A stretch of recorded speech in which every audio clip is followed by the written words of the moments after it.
Hola, ¿qué tal? Muy buenas tardes. Acá comenzamos otra sesión de Ciencias Naturales. Ya en esta ocasión, por lo que veo, ya vendría siendo la penúltima sesión de lo que corresponde al eje de biología, ¿ok?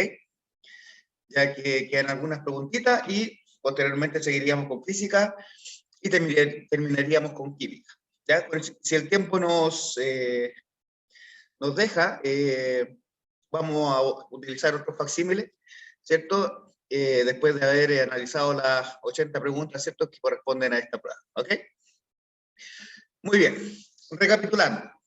Cuando nosotros empezamos, hay muchas preguntas, recuerden, que estaban con respecto a el transporte de sustancia entre el medio interno de la célula, o sea, el medio intracelular, con el medio externo de la célula, o sea, extracelular.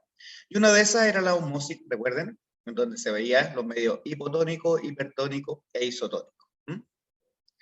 También se vieron algunas preguntas que tenían que ver ciertamente con la ecología, ¿bien?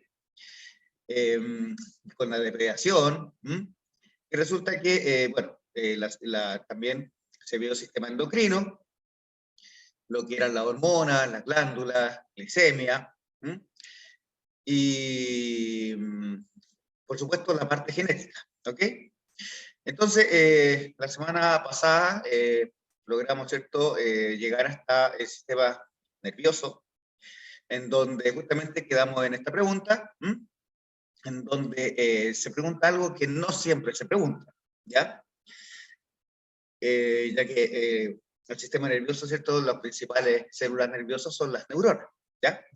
Pero en este caso nos hablaban de unas células, ¿cierto?, que ayudan a que las neuronas puedan desarrollar o realizar ¿cómo se llama? Sus funciones, ¿ya? Que son las células gliales, o células de la glía. Y hay varias, ¿ya? En ese momento las mostré, ahora ya no, ¿ya? Simplemente es para seguir, ¿cierto?, el hilo conductor, porque la siguiente pregunta también es sistema nervioso. En la cual, ¿cierto?, la pregunta era que había una droga, ¿cierto?, que disminuía el número de astrocitos, ¿ya? Astrocitos de la corteza cerebral. ¿Bien? Entonces vimos que inmediatamente nos fuimos a las células gliales y había una serie, ¿cierto?, de células gliales que cada una tiene su función. Y justamente, ¡pum!, nos encontramos, ¿cierto?, con la primera que nos encontramos fue que el astrocito, ¿cierto?, es la que dirigía, ¿cierto?, los nutrientes hacia las neuronas, ¿ya? Hay que pensar que el cerebro directamente no está irrigado, o sea, la sangre no baña al cerebro ni al sistema nervioso central, sino que atraviesan venas y arterias, ¿cierto?, en las cuales hay un líquido que se llama cefalorraquídeo, en la cual hace ese intercambio de nutrientes, intercambio gaseoso, y por lo tanto, por eso es que cuando uno tiene un derrame cerebral y la sangre cae directamente al cerebro, hay un daño prácticamente inmediato en todo lo que significa el tejido del cerebro o cualquiera del sistema nervioso central. Ha incluido también los nervios, pero esto aguanta un poquito más. Así que habíamos llegado a la conclusión, ¿cierto?, de que el déficit de nutrientes requeridos en las neuronas, ¿cierto?, era directamente, ¿cierto?, en los astrocitos, ¿ya? Eso. Entonces, ahora nos vamos con la tanda que sigue con las otras preguntas, ¿cierto?, desde las 63 en adelante. Bueno, tenemos la presencia, ¿cierto?, de compañeras acá en forma presencial, ¿ya? Así que la semana pasada igual hubo algún tipo, ¿cierto?, de interacción, así que vamos a ver qué Ya, es lo que pasa. ya estoy a punto ya. Creo que estaba bueno, estaba entrando a trabajar. Luis Alonso dice. Pero ahorita estoy tranquilo porque ya me salió una no, Luis panadero, Alonso. panadero. Ya. Hay, ¿Estás hay que despierto, no? silenciar a Luis. No. Yo tengo otro curso que hacer. Voy a postular a un examen. Sí. De Todo. ¿Tú sabes cómo es esto? Hay que silenciarlo. Ajá. Oiga, don Luis. Oiga. No, pues eso es lo que yo tengo. Eso es lo que me mandaron a mí. No, la prueba de hacer esa misión. Yo no puedo silenciarlo, tiene que ser el administrador. ¡Todo! Ya, pero ¿cómo? Pues? Es que si imagináis está en el baño. No, pero esto, ¿para qué esto? ¿Cómo para qué? Vamos a ver. Ah, espérate, voy a intentarlo por este lado de acá. A ver. Ah, tenés que meterte y te van dando los pasos. Pero te da cuando me escriba. ¿Tienes que inscribirte vos ahora? No, pues ahora no, 29. Hasta agosto. El 29 de junio. Entonces le voy a tirar el anclaje porque está echando a perder el acceso de educación superior. video. ¿Para qué más Ya, o menos esto? entonces, ¿Para le qué? voy a poner acá en el chat, ¿ya? No, pero ¿por qué son, pues, más o menos? Para que te vayas guiando, pues. No, si yo ¿Y tampoco puedo pararla, si todo lo tiene el administrador. ¿Para la prueba? Ah, pues si no es prueba, ¿no? ¿Sí es prueba? No es prueba, ¿no? Prueba de eso. Ah, ya, pues esto es solamente para que tú te metas en la página para dar la prueba. Sí. Pero eso no tiene nada que ver. ¿Y eso para qué me sirve? ¿Para qué? ¿Para ver la capacidad de mi esto? No, pues, ¿para qué me sirve? Es como que yo Ustedes te no tienen cómo comunicarse con él. métete acá, solamente que ahí está la imagen, ¿no? Ya, pero no, pues, hago todo ese trámite, pero ¿por qué? ¿Para qué? ¿Para postular a la universidad? No, pues ahí. ¿Pero qué curso estás sacando? Cuarto medio. Ah, entonces sí.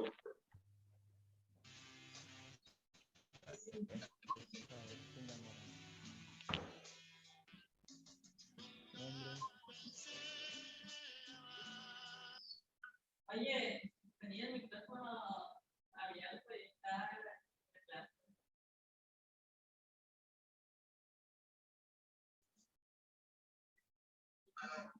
Que tenía el micrófono abierto en la clase. Ahora, hace mucho rato. Yo no puedo mutearlo si es el administrador.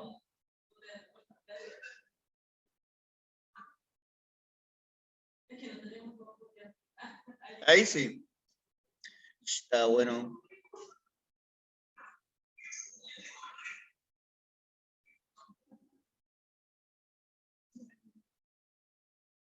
No.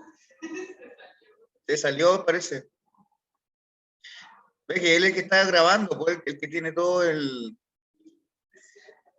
Yo lo que puedo silenciarme a mí, pero no a los demás. Así que entre de nuevo, ¿ya? Bueno, estos son los chascarros, ¿cierto? De hacer las cosas en vivo, como dice mi amigo profesor Cloque cuando está haciendo el asado y se le quemó el asado y hay que hacerlo de nuevo. ¿Ah? Es algo parecido. Bien. Ya, chiquillos, sigamos entonces. Entonces, después de esta introducción, ¿cierto? De los ascocitos y todo lo que significa eso, bien, vamos a la pregunta número 63, que dice así. El sistema mínimo que permite detectar y responder frente a un estímulo de presión en la piel está constituido por varios componentes que participan en el siguiente orden. Buenas tardes a todos, dice Luis. Ya. Bueno, muy bien, buenas tardes. Entonces, antes de pasar a la respuesta, no sé si ustedes la saben, chicas. Directo. ¿Saben lo que es un centro elaborador? Una vía aferente, receptor. ¿No le han pasado sistema nervioso? No. Ya, pónganle color. Van a tener que, lo que se llama el autoaprendizaje. Hay una cuestión que tienen los libros, saber que existen. Para que cuando le explican, ahí sepan de lo que están hablando. ¿Ya? Es algo importante eso, ¿ya? Entonces, justamente, previendo esta cosa, nos vamos entonces a nuestro amigo y ponderado, ¿cierto? Internet, ¿ok? Entonces, ¿ahí se ve? ¿Se ve bien o no? ¿Sí? Entonces, cuando uno habla de receptor, de conducto aferente, conducto deferente, ¿ya? Centro integrador o elaborador, ¿bien? Efector, ¿ya? Tenemos algunos conceptos importantes, ¿bien? Entonces, bueno, en este caso se puso esta imagen ya para ver en forma gráfica, ¿cierto? ¿Qué es lo que hace cada una de estas cosas? ¿Bien? Esto es parte del sistema nervioso autónomo, ¿ya? Esto se conoce como respuesta involuntaria, ¿ok? O sea, es que como cuando uno así se quema, y uno, aparte del uno echa la mano para atrás, ¿ya? Uno va en la playa, patita pelada, qué rico, justo hay una concha, ¡pum!, la pisa y uno hace ese reflejo voluntario, ¿ya? El epíteto puede ser o no. Entonces, hay 5 elementos dentro de esta pregunta. Bien, entonces, si partimos desde este punto. Ay, qué cosa. Me abrió otra página. Ahí sí. Si empezamos desde este punto, imagínense que aquí hay un martillo. ¿Nunca le han tomado los reflejos en la rodilla? ¿No? Yo en el colegio, yo pesqué a los cabros, ya todos sentados aquí, pum, haciendo el reflejo. Y todo le da como cosquilla, todos se matan de la risa y qué es lo que está pasando. ¿Bien? Esto es lo que pasa. Con un martillito te golpean la base de la rodilla. ¿Bien? Eso produce un estímulo. ¿Ya? Y eso es captado por un receptor. ¿Ya? El receptor, esto es el lenguaje aquí el que escucha, pero en este caso el que recibe una señal. En este caso un estímulo es un golpe. ¿Ya? Al recibir este golpe, ya he estimulado, ¿cierto?, esta zona muscular. ¿Bien? Por eso dice uso muscular. Y manda y envía un mensaje, ¿ya? A través de las neuronas, a través de los nervios, ¿ya? Que se llama nervio periférico aferente. La letra A significa que va hacia el lugar, ¿ya? Aferente, ¿bien? Y recorre, ¿cierto?, todo este nervio en 150 metros partido por segundo, o sea, casi instantáneo, y llega a través de la columna vertebral, entra a lo que se llama la médula espinal, ¿bien? Y esta médula espinal, en el centro hay una materia gris, que se le llama, que es lo que recibe de los nervios, ¿bien? Y en este caso, esto se llama asta. Eso se llaman astas, porque son como cachos, ¿ya? Asta significa cacho. Entonces entran por la asta superior, ¿bien? Y en el instante en que esta médula espinal está, uno ve un corte nomás, ¿cierto? Pero en realidad la columna vertebral va hacia arriba, ¿ya? Va hacia arriba y se conecta con el cerebro. Entonces, en vez de ir al cerebro y decirle, oye, te quemaste, ¿ya? Oye, te pinchaste, ¿bien? En ese mismo instante, por eso se llama centro de integración o elaborador, hay uno que se llama interneurona, ¿bien?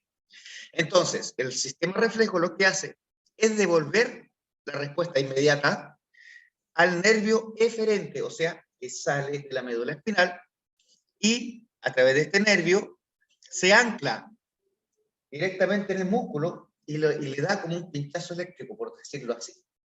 Y este músculo se contrae, ¿ya? Hay una contracción del músculo, lo que hace que la pierna se mueva sola, en forma autónoma.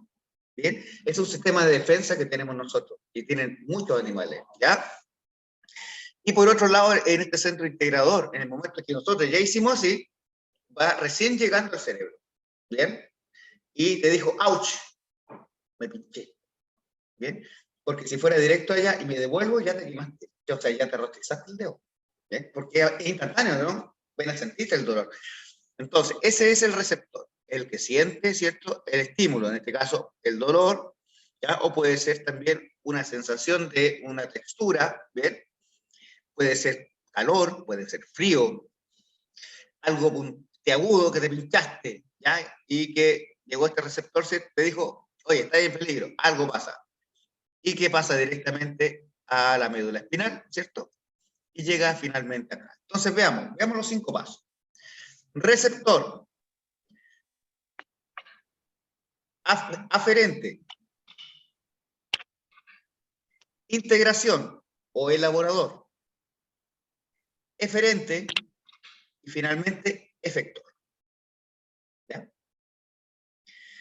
Entonces, recuerden estos 5 pasos, ¿ya? Receptor, aferente, integración o elaborador, eferente, efector. ¿Bien? Empieza en receptor y termina en efector. El efector, en este caso, es el músculo que se mueve, porque hace un efecto, hace un hecho, ya hace un movimiento, eso significa. Entonces, nos devolvemos a la pregunta. Bien. De las 5 alternativas, de los pasos que nosotros vimos, ¿cuáles son los que tienen la verdadera? La D de dedo, veamos. Si te pinchaste el dedo o no. Receptor, aferente, elaborador, eferente y efector. Efectivamente, es la D. ¿Ya? Por lo tanto, teniendo esos 5 pasos, en cualquiera de las formas en que le diga la rodilla, que el dedo, que cualquier cuestión, es así. Y lo que le pueden cambiar, ¿ya? Algún nombre, algún nerviecito, por ejemplo, en vez de elaborador, integrador. ¿Ya? ¿Ya? Elabora porque elabora respuesta, integra porque integra cierto, ¿cómo se llama? El reflejo, que se llama arco reflejo, y ¿cómo se llama? La sensación que llega al cerebro de dolor, ¿ya? Para saber qué fue lo que nos pasó. Así que muy bien, la letra D, ¿cierto? Receptor, vía aferente, centro elaborador, vía eferente y efector. Muy bien. Seguimos entonces. ¿Qué necesitas saber para responder? ¿Ya? Componentes del sistema nervioso que participan en la percepción sensorial y la ejecución de respuestas frente a estímulos, tales como los reflejos. ¿Ya? Esto es un reflejo. Específicamente, identificar elementos de las vías sensoriales, aferentes, la integración de la información, y las vías motoras, o sea, eferente, el efector. Esa es otra cosa. El motor también se conoce como efector, ¿ya? Por eso el motor es el que hace movimiento, ¿ya? El efector es el que ejecuta un movimiento. Además, necesitas saber procesar y analizar la información que te entrega el enunciado de la pregunta y las opciones para distinguir cuál es el orden y la estructura que participan, ¿cierto?, del arco reflejo. Lo anterior te permitirá evaluar la pertinencia de cada opción de la respuesta. Bien. Seguimos entonces. Pregunta 64. Ya, no tengo la música. Entonces, ahora pasamos al sistema inmunológico. Ya, con la pregunta anterior, ¿cierto? Terminaremos con lo que es la parte nerviosa. Hay que tener claro hartas cositas con el sistema nervioso central, periférico, neurotransmisores, neuronas, células gliales. Bien, son hartas cosas. Entonces, ahora nos vamos a lo que significan las vacunas. ¿Ya? La vacuna en sí fue en realidad un descubrimiento, ¿ya? Un descubrimiento de cómo se hace, ¿ya? Porque en realidad nosotros nos autovacunamos cuando uno se enferma, y por supuesto, si es que uno sobrevive, ¿cierto?, a la enfermedad. Pero mira, lo siguiente. Algunas vacunas, ¿bien?, basan su método de acción en la inoculación de un organismo completo, debilitado o en una forma inactiva de este, de tal manera que el cuerpo reconoce estructuras moleculares llamados antígenos, los cuales están conformados por azúcares o proteínas. La D, dice Luis Alonso, ya muy bien, sí era la D. Pero está con el, ¿cómo se llama? Se le escucha el audio.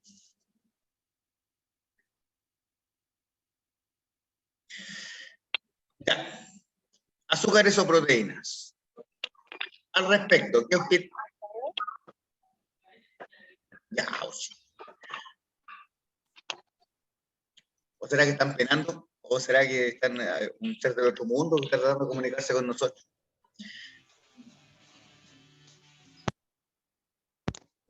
Dice que... Ya. Ya, ahí parece. Entonces, ¿qué objetivo tiene la incorporación de antígenos en la formulación de vacunas? ¿Ya?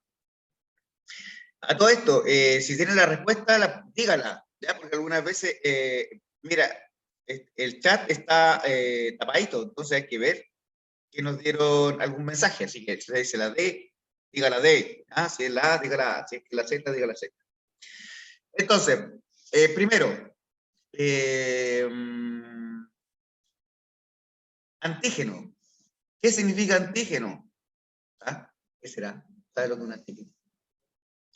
Cuando uno, tanto que se habla ahora del virus, ¿cierto? De este otro famoso corona, no, que tiene antígeno. ¿Ah? El antígeno, le hicieron el antígeno, salió positivo. ¿Ah? Disculpen que ando en mi trabajo, allá, bueno. El antígeno es cualquier elemento o sustancia que ¿cómo se llama? Que no es de nuestro cuerpo. Le entra un polen, tiene un antígeno porque no es del cuerpo. Usted le entra un grano al ojo, es un antígeno porque no es del cuerpo. ¿Bien? Cualquier cosa que no tenga nada que ver con su cuerpo se llama antígeno. ¿Bien? Entonces, en este caso, cuando entra un virus, entra una bacteria, el cuerpo encuentra estructuras que no son de nosotros. ¿Ya? Entonces, eso es un antígeno. ¿Ya? Antigen. Entonces, también algunas bacterias, ¿cierto?, producen un tipo de toxina, ¿ya? Que son desechos de la bacteria, y también es un antígeno, ¿ya? Que se dan cuenta que están enviando algo que no es de nuestro cuerpo. ¿Bien? Entonces, cada vez que encuentre algo que no es de nuestro cuerpo, es un antígeno. Y cada antígeno tiene un anticuerpo. ¿Ya? Y el anticuerpo lo que hace es destruir este antígeno o decirle a otro célula de nuestro cuerpo, que sea inmunológico, que ahí está y que se vaya y se lo coma, como los glóbulos blancos. ¿Bien? Entonces, nuevamente, algunas vacunas basan su método de acción en la inoculación de un organismo completo debilitado o en una forma inactiva de este, de tal manera que el cuerpo reconoce estructuras moleculares llamadas antígenos, las cuales están conformadas por azúcares o proteínas. ¿Bien? Al respecto, ¿qué objetivo tiene la incorporación de antígenos en la formulación de vacunas? Entonces dice A, provocar una respuesta inflamatoria rápida generalizada. B, generar una respuesta inmunológica específica contra el patógeno. C, proveer anticuerpos desde otro organismo previamente inmunizado. D, eliminar el antígeno presente en los microorganismos que los poseen. ¿Ah? Salió como paranormal esa. ¿Cuáles creen ustedes que serían? ¿O cuáles son los conceptos que dicen, chuta, claro, podría, pero es que esta palabra no sé qué es, o esta otra tampoco?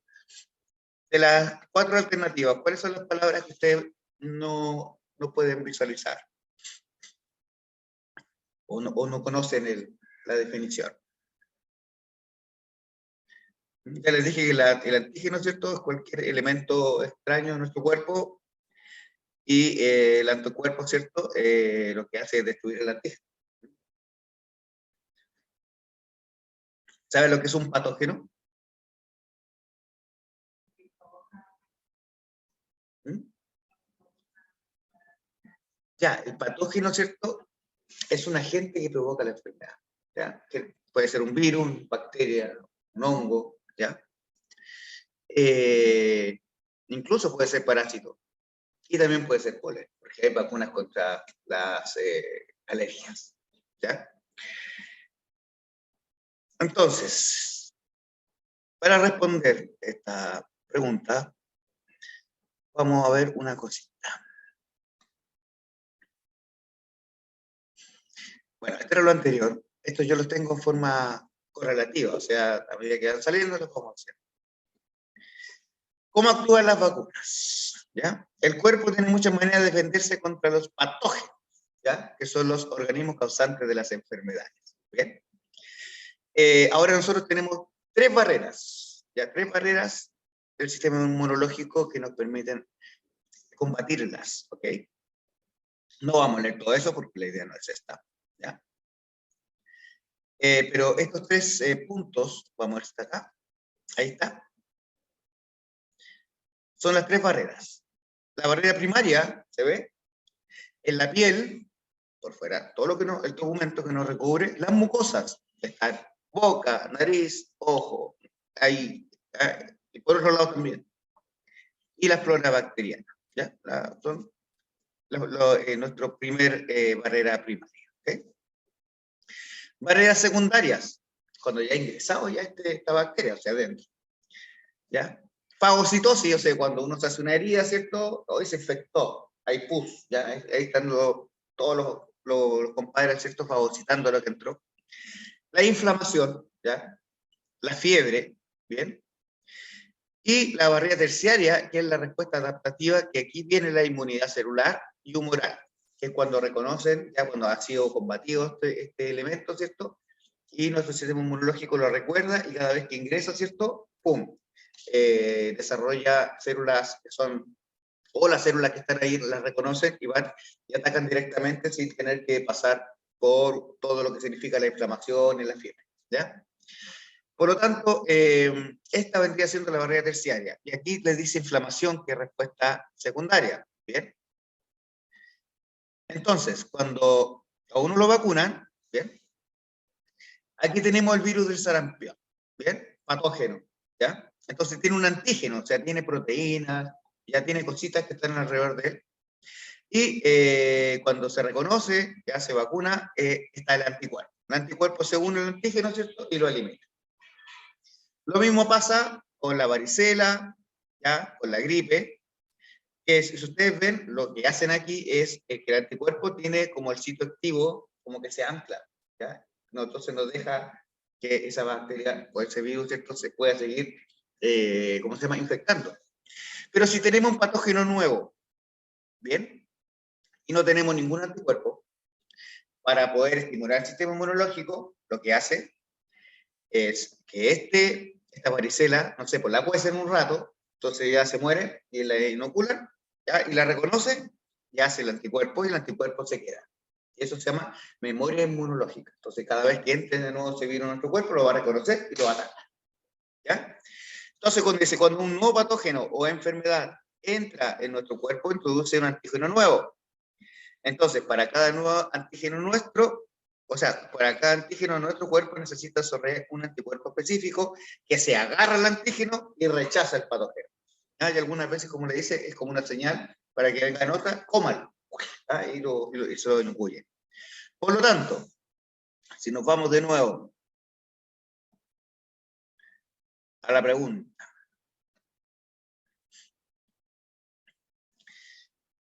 Y leémosla, dice, provoca una respuesta inflamatoria. No, la respuesta secundaria es la inflamatoria, ¿ya? B, generar una respuesta inmunológica específica contra el patógeno. Leanla bien. C, proveer anticuerpos de otro organismo previamente inmunizado. Si dice proveer antígenos de otro organismo, sí puede ser, porque el anticuerpo, si nosotros nos ve el anticuerpo no lo produjo nuestro cuerpo, viene de otro. D, eliminar el antígeno presente en los microorganismos que lo poseen. Ya, bueno, en realidad no es solamente el antígeno, sino que el microorganismo completo. ¿Ya? Lo que hace es generar la respuesta del sistema inmunológico, específico. ¿Se fijaron? Para cada antígeno era un anticuerpo. Por eso es que es muy específico. Por eso dice que es una respuesta inmunológica específica. ¿Y contra quién? Contra el patógeno. ¿Ya? Entonces, eso es lo que hace todas las vacunas. ¿Ya? Elabora entonces una respuesta inmunológica frente a un patógeno específico. Por eso es que la vacuna es para esta enfermedad, es para esta. Pero una no se sirve para todas, ¿ya? Que son específicos, ¿ya? Así que en este caso vendría siendo la B, ¿ya? Generar una respuesta inmunológica específica contra el patógeno.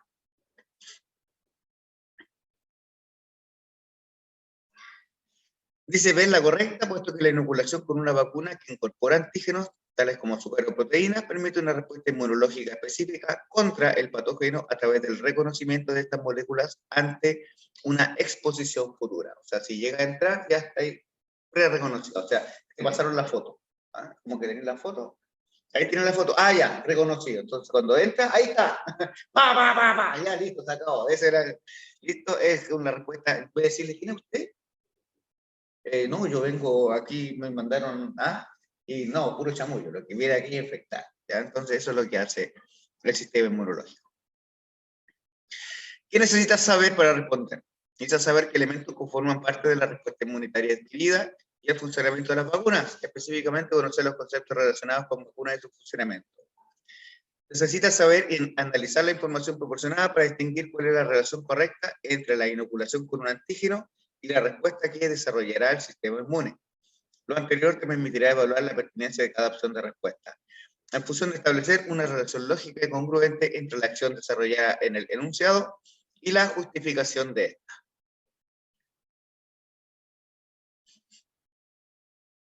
Ya. Sistema inmunológico, entonces, chiquillas, ¿ya? ¿Qué es lo que es? Los distintos patógenos, porque les pueden preguntar por antibióticos.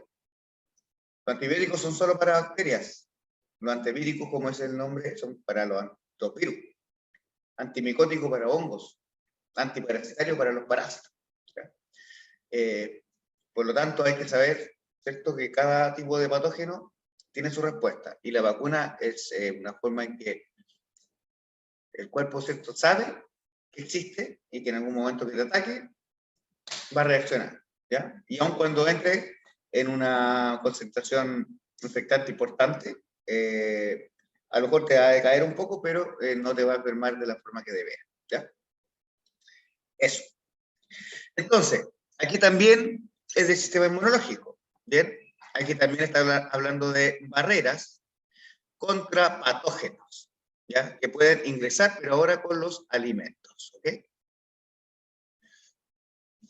Entonces, algunas veces uno come algo, tiene un sabor raro esta cuestión, ¿cierto? Sí, como tenía sabor raro. Entonces, hay algunos que sienten un malestar nomás, otros una pequeña indigestión, y otros definitivamente se enferman, porque cada uno depende del sistema que tiene. Todos los sistemas inmunes son distintos. Entonces, aquí en esta pregunta le hacen directamente ver y analizar gráficos. Ya nuevamente están los gráficos presentes. Entonces, en el sistema digestivo existen barreras contra patógenos que pueden ingresar con los alimentos. ¿Ya? O sea, adentro una bacteria, alguna cuestión, rotavirus. Los siguientes gráficos muestran el efecto de dos tratamientos que modifican la eficiencia de dos barreras en el control de una población de bacterias de la especie X, ¿ah? O sea, la bacteria X en el tracto digestivo. Los gráficos están a la misma escala temporal, o sea, los dos al mismo tiempo. Entonces, lo primero es ver y analizar qué nos están preguntando, ¿ya? Entonces, hay que mirar muy bien. Barrera 1, barrera 2.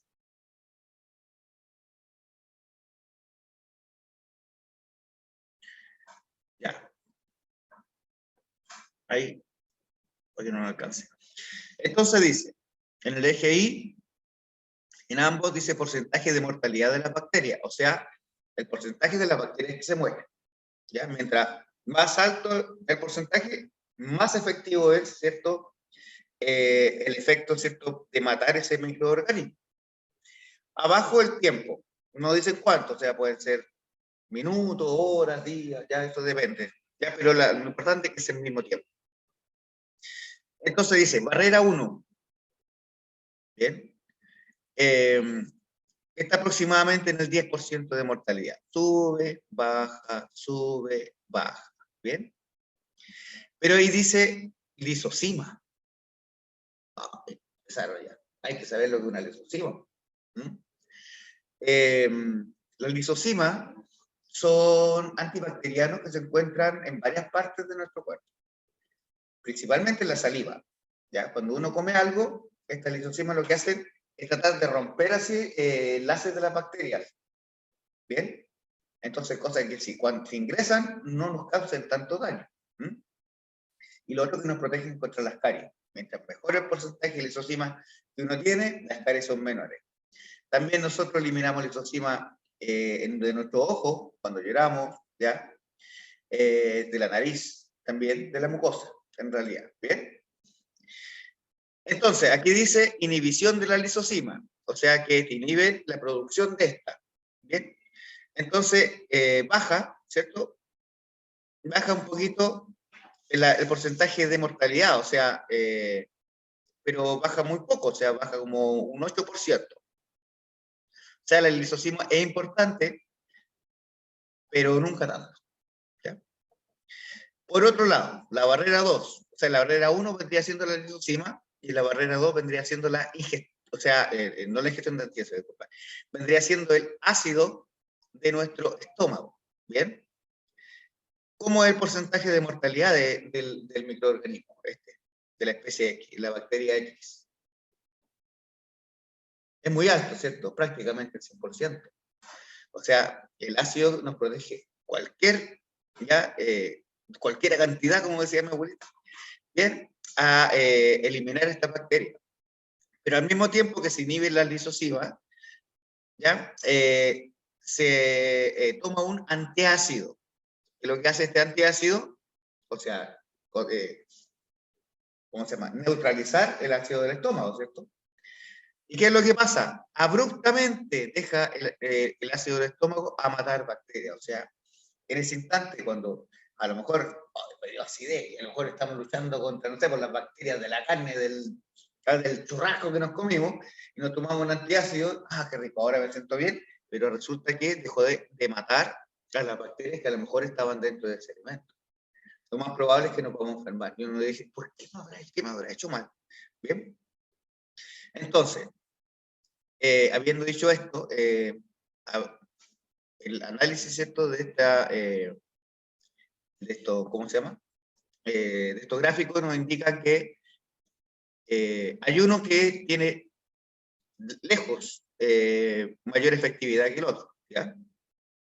Entonces dice, a partir de la información entregada por los gráficos, ¿cuál de las siguientes opciones corresponde a una inferencia correcta del experimento?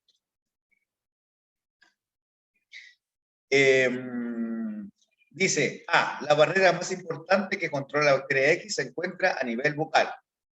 ¿Sí o no? Mirándolo, ahí voy a checar un poquito esta cosa.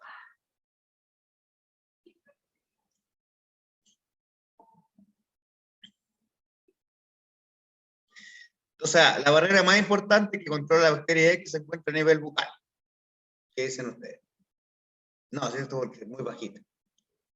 B. En ambas barreras, los anticuerpos controlan la proliferación de la bacteria X. En el enunciado se hablaba de algún anticuerpo. Es un volador, niño. ¿Ya? O sea, eso quiere decir que, mira, anticuerpo, al tiro. Uno pija, ¿ya? Si no le hablan de los anticuerpos, no tiene nada que ver o nada que hacer ahí en esas preguntas. C. El pH ácido a nivel gástrico constituye una barrera importante contra la proliferación de la bacteria X. El pH ácido, ¿ya? El estómago está muy ácido, ¿cierto? A nivel gástrico, constituye una barrera importante contra la proliferación de la bacteria X. D. El pH salival, levemente alcalino, controla el crecimiento de la población bacteriana.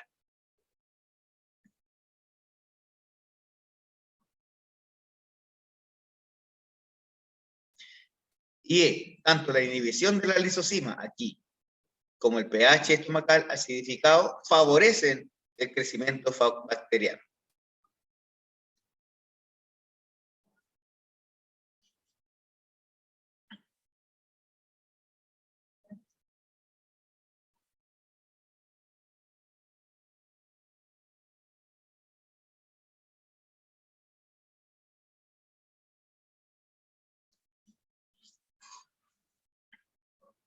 A veces, ¿cuál? ¿La C? ¿Sí? Ya. Mira, generalmente, a veces uno piensa que todas son correctas, pero una pura palabra que te cambia todo. Entonces, las dos, pum, para fuera el tiro. ¿Bien? Porque la barrera más importante es la bacteria que es bucal, no. En ambas barreras los anticuerpos controlan. ¿Quién habló de los anticuerpos? están hablando de las barreras, ¿ya? Que era la lisozima y el ácido, ¿ya? C, el pH ácido gástrico constituye una barrera importante contra la proliferación de la bacteria X. Entonces, si nos vamos a la pregunta, porque la última, la inhibición de la lisozima o el pH favorece el crecimiento bacteriano, si dejan de morir, uno no sabe si creció o se mantuvo la población. Entonces, no, tampoco es llegar y decir que es esa.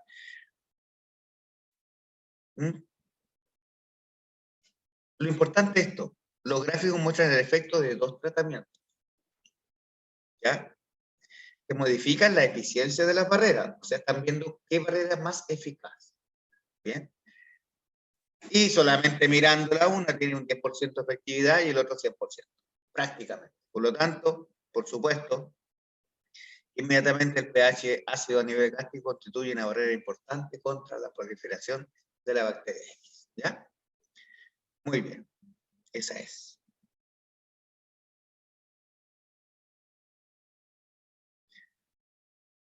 C. Esta menciona que el ácido a nivel gástrico es una barrera importante contra la proliferación bacteriana, debido a que ante la inhibición con el antiácido, la mortalidad bacteriana disminuye casi a cero, por lo que la bacteria aumenta su población. Por lo anterior, esta es correcta.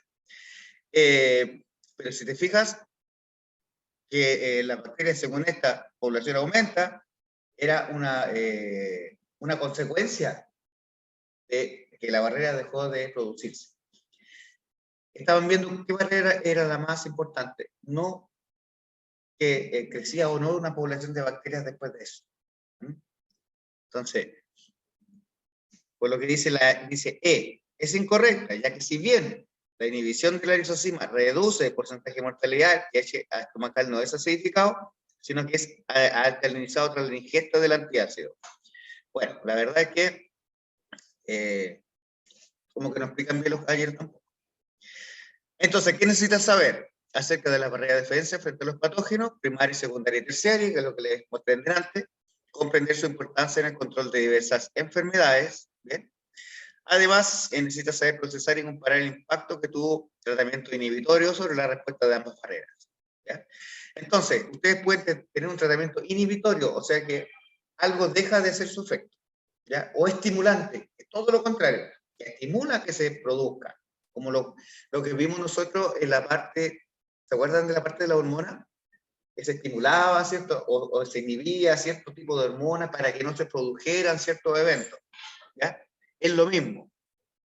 Por lo tanto, hay que tener en claro que cuando inhibes, dejas de producir un proceso. Y cuando estimulas, haces que ese proceso aumente, se acelere, ¿ya? Pregunta number 66. The number of the beast. Ya.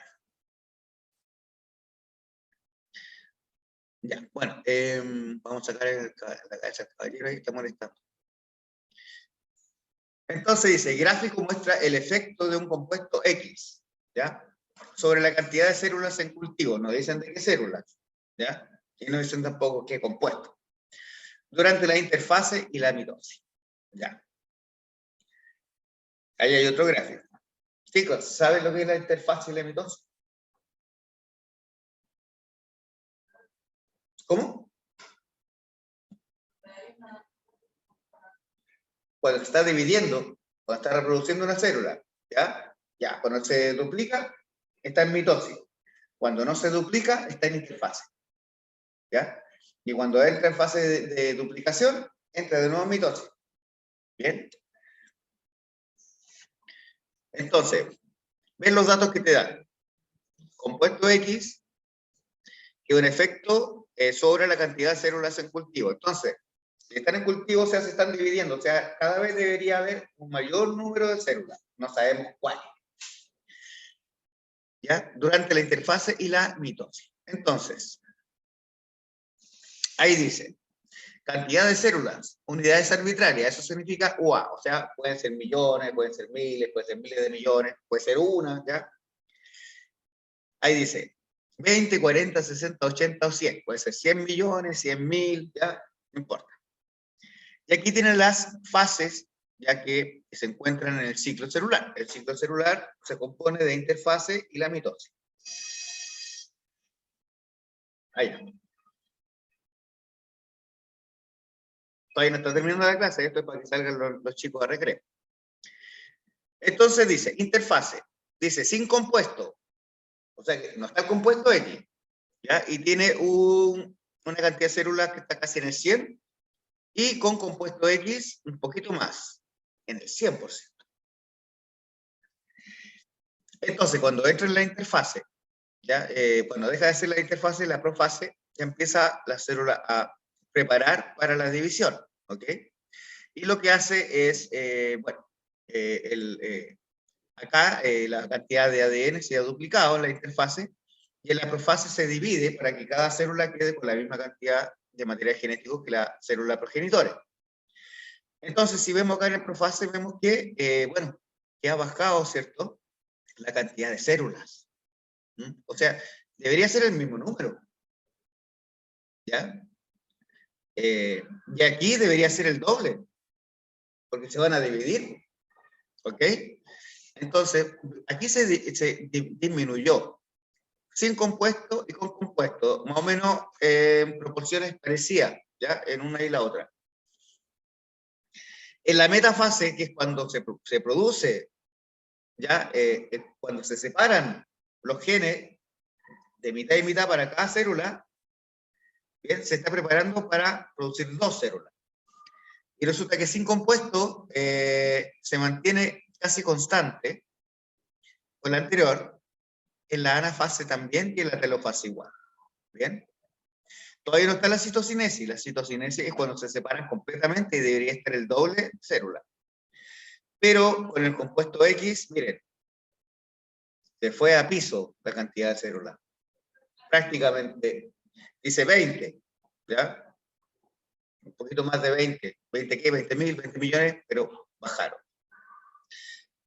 Hay algunas veces que uno a la primera, a veces uno está preguntando, entonces, ¿qué tiene que ver esto? ¿O qué es lo que quieren? ¿Ah?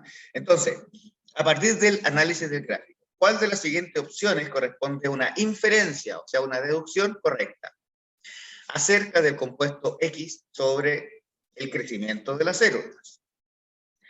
A, dice, favorece la separación de las células hijas. Todavía no llegamos a la separación de la célula hija, en la citocinesis. B, inhibe la duplicación del material genético. La duplicación del material genético se produce en la interfase. Acá. C, reduce la polimerización de las fibras del uso mitótico.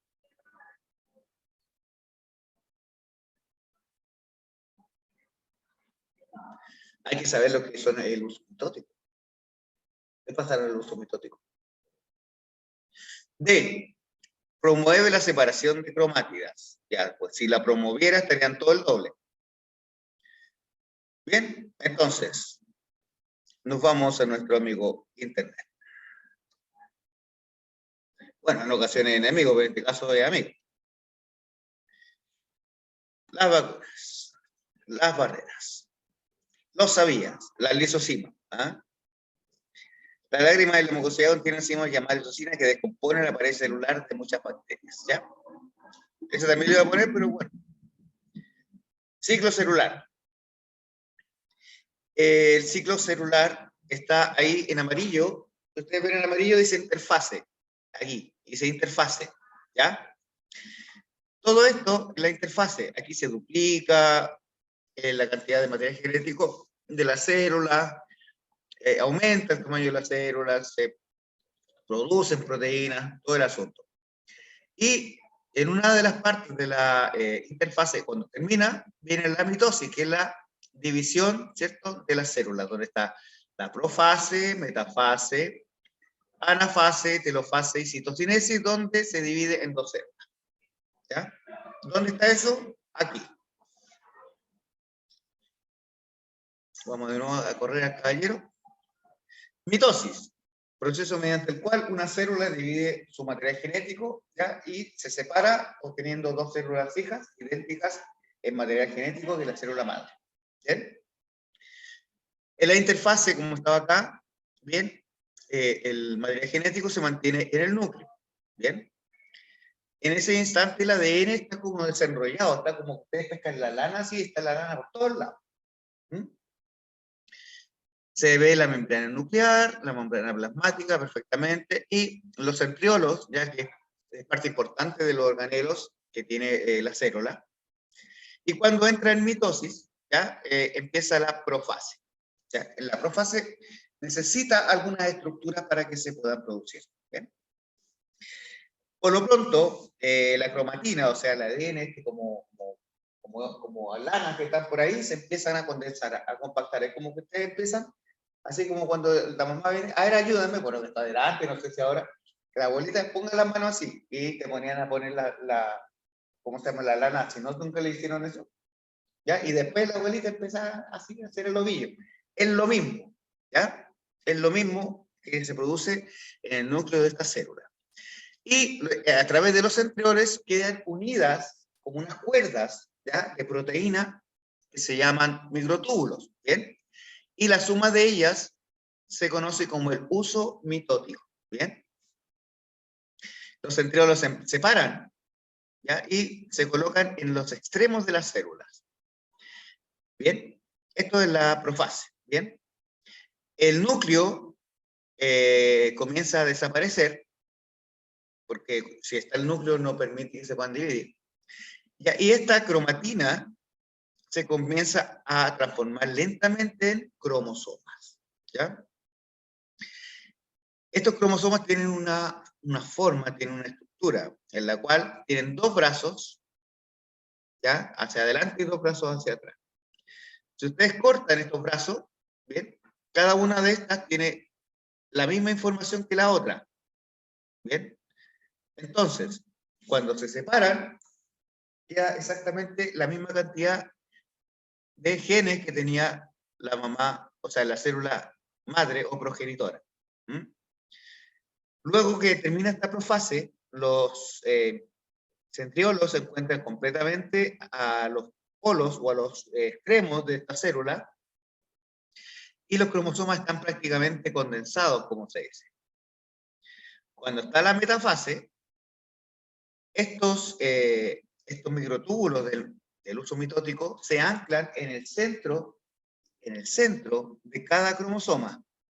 Ahí está. ¿Ya?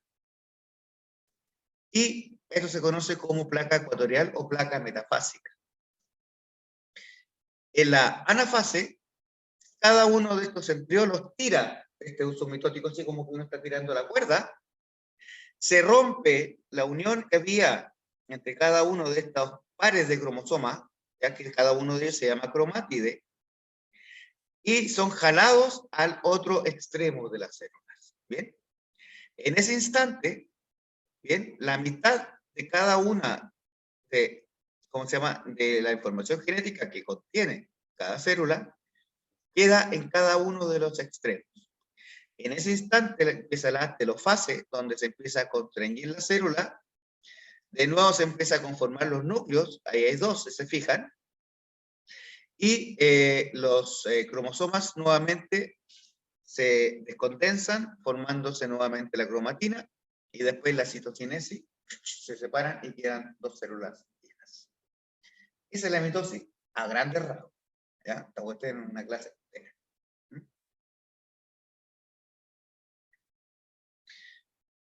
Por lo tanto, vamos de nuevo para allá.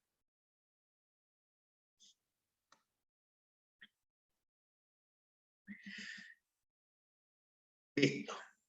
Entonces, ¿cuál es el efecto correcto del compuesto X? A, ¿favorece la separación de las células hijas?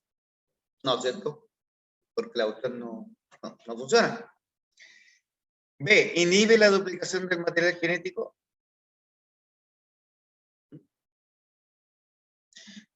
No, porque el material genético se duplica en la interfaz. C, ¿reduce la polimerización de las fibras del uso mitótico? O sea, el uso mitótico no se forma.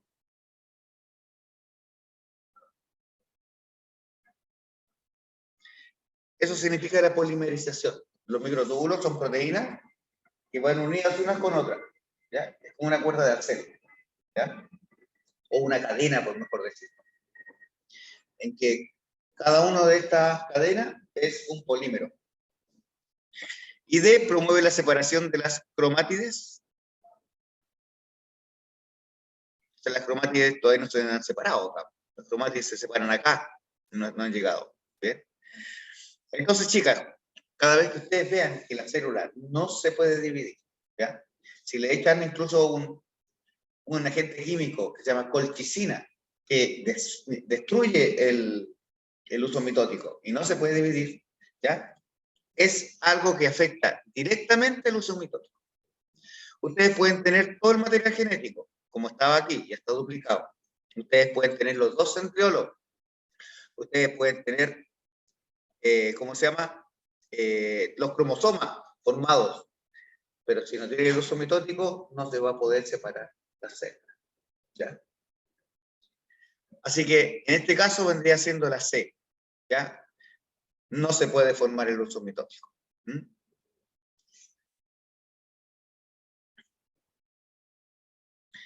La C dice, porque la polimerización de la fibra del uso mitótico formada por microtúbulos permite el desplazamiento de los cromosomas y separación de las cromátides durante la fase de la mitosis.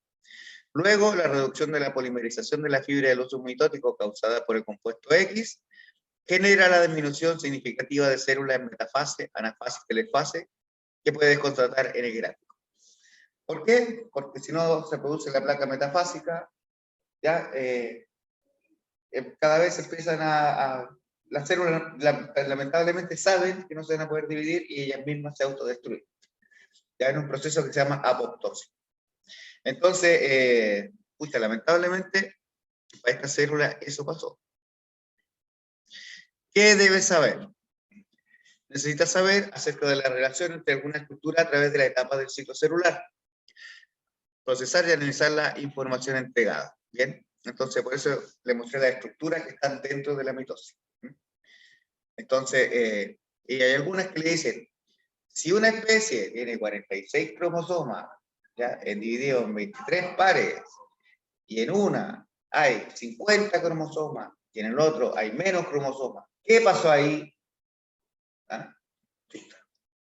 Eso quiere decir que algunos cromosomas quedaron pegados y no se separaron. ¿Ah? Que es lo que se llama la no disyunción. Cuando se separan, es la disyunción, y cuando quedan pegadas, es la no disyunción. Entonces, hay son hartos elementos que necesitan saber para poder, ¿cierto?, enfrentarse a estas preguntas, ¿ya? No sé si quieren ver alguna última o llegamos hasta aquí. Estamos en la hora. O la vemos rapidito. ¿Ah? ¿La última? ¿Qué es el público? Bueno, ya. No, el Luis se fue. No, el Luis se fue. Ya, pero vamos a ver la última, ¿ya? Entonces, rápidamente, no lo voy a mostrar en internet ni nada de eso. Ya, pregunta 67. Aquí estamos en lo que se llama la evolución, ¿bien? Contexto evolutivo. Y esto también tiene algo que ver con la genética porque los organismos que van evolucionando, ¿cierto?, van entregando sus genes a las generaciones siguientes. ¿Ven? Entonces, tenemos, ¿cuál es la importancia de la selección natural? Primero, la selección natural hay que saber qué es lo que es. ¿Saben lo que es la selección natural? ¿Cómo se llama? ¿Quién la creó? Ya, la selección natural es una teoría de la evolución, ¿ya?, que la planteó Charles Darwin. ¿Ya? ¿No sé si han escuchado a Charles Darwin? ¿Sí? ¿Ya? Y otro compadre que era como un padre de él, pero no se conoce mucho, que es Wallace. ¿Ya? Entonces, hay que saber, primero, que la selección natural es una teoría evolutiva que fue, ¿cómo se llama?, que fue hecha por Charles Darwin y compañía. Y ahí dice en el contexto evolutivo. ¿Ya? Selección natural, entonces, mirando hacia arriba. Adaptación. ¿Cómo se llama? Aquí es donde dice la ley del más fuerte. Que logra traspasar, ¿cierto?, sus genes más favorables a la siguiente generación. Entonces dice, Permite comprobar un hecho que ocurre en la naturaleza. La selección son procesos que duran millones de años. O sea, de un día para otro, ¿evolucionó? No, eso es mentira.